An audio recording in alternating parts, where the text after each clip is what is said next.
Well, I see Parliament's dissolved and we're now officially in election campaign mode. Mopping up the mess.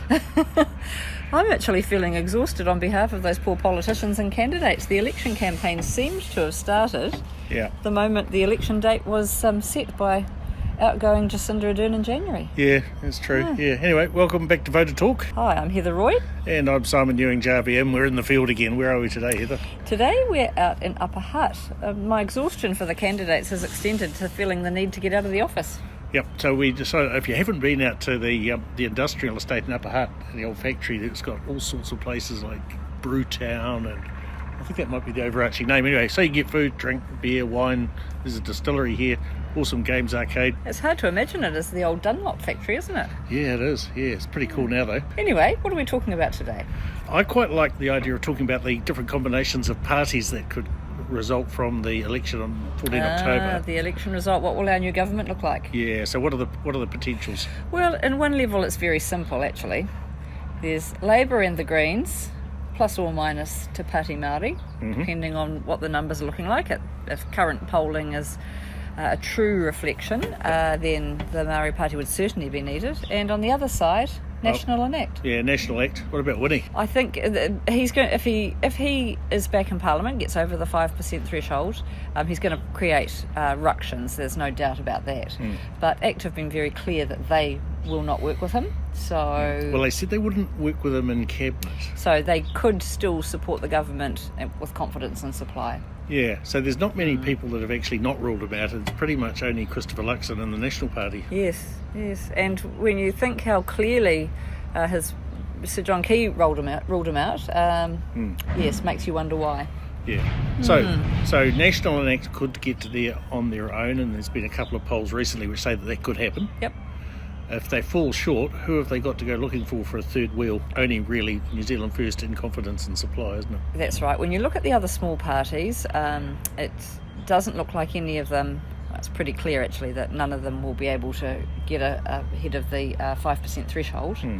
And none are looking likely at this point in time anyway to winning an electorate seat. Yeah. Which is a shame because there's an awful lot of good ideas coming up in all of those parties, and they represent a constituency, and it goes back to our frequent discussion about getting rid of the threshold completely. Yes, that's right, it does. I think that our system our parliament is actually much worse off for having that 5% threshold. So we've got that combination for a change of government. We have, if the Labour government was able to cobble together a winning majority, they would need the Greens, and you're right, they'd need Te Pāti Māori. Yep. Because it's ruled out New Zealand First, so that's not a starter there. There's always the talk, very theoretically really, of a grand coalition of Labour and National, but honestly I can't ever see that happening. There's not enough room in that coalition, in that discussion room for all the egos. No. In a parallel universe, National could go into coalition with New Zealand First and run a minority government with ACT on the crossbenches in confidence and supply, couldn't they? They could. The difficulty for them in doing that would be ACT would want their pound of flesh to agree to that. We'd have an early election. It would be very difficult, I think, to run functionally because my instinct would be that the demands would be so high, and I think that the government would find that unpalatable. Yeah. So let's just describe what we mean by the redistribution first. So with our MMP system, when a party gets a percentage of vote which is under the 5% threshold and they don't win an electorate seat, those votes, which are often referred to as wasted votes, they're not actually wasted, they're tallied up, and then that percentage is redistributed amongst the parties that do get into Parliament proportionately. So if a party were to get 50% of the vote, they would get 50% of those redistributed votes. So the bigger parties benefit most from smaller parties falling below the threshold? Which is one of the reasons the two big old parties are not the least bit interested in getting rid of the 5% threshold, even if it's the right thing to do, because they're the major beneficiaries of it. Yeah. But so there's TOP, there's the New Conservatives, there's Destiny New Zealand, I think sometimes poll up towards 1%. So if you combine all of that, it's possible that there may be a redistribution of votes of around 6-7%, which is higher than usual, but potentially that could happen this time round. Yes. that's a lot of people who have voted for a party who suddenly find that their vote has gone somewhere else, and probably to a party that they didn't want it to go to. Yeah, if you want a change of government, there's less risk because National almost certainly will be the biggest chunk of votes. They'll get the biggest chunk of redistribution. So still, if your little party doesn't make it, you're still going to see most of your vote go to a change of government party. Interestingly, there's been much less talk this election, I think, about tactical voting. So that's always been a thing in the past when the small parties are really struggling to get to the 5%. The number of times I heard when I was campaigning, look, really love your policies, like what your party would like to do, but we're just not sure you're going to get over the 5%, so we can't risk wasting our vote.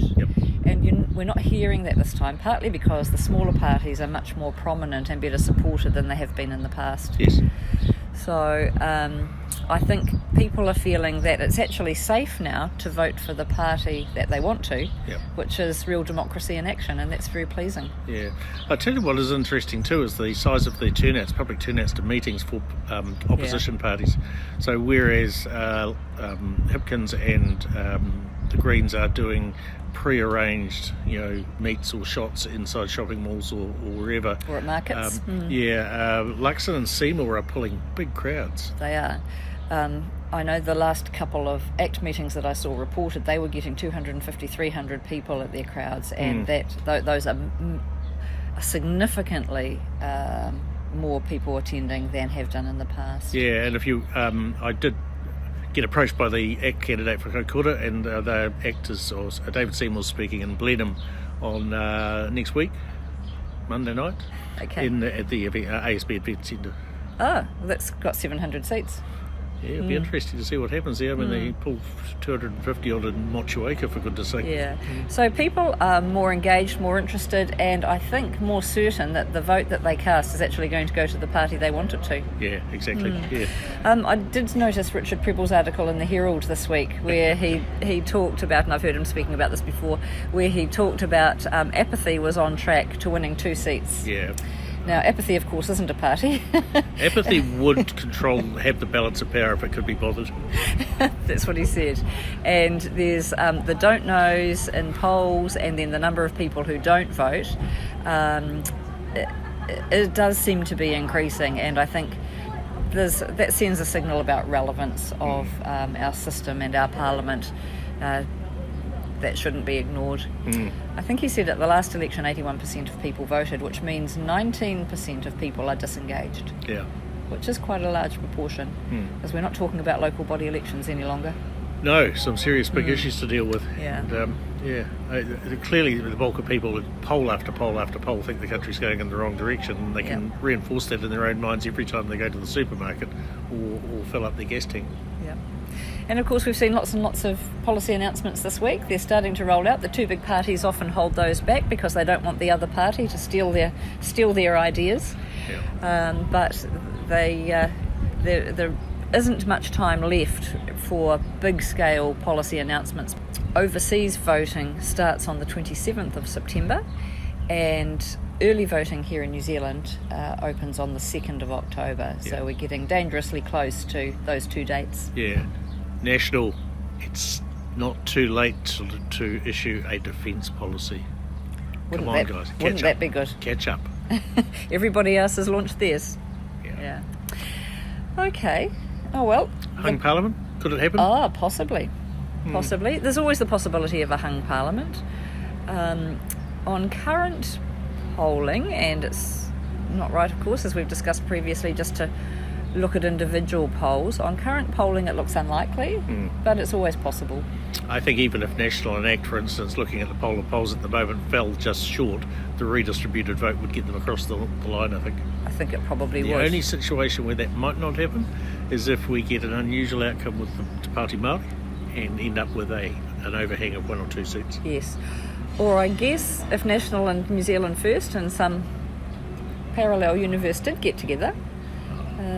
Man, the national members and voters would punish Luxon so hard if he went with Winston Peters, I think. But it's in a parallel universe, it is possible. Yeah. Yep.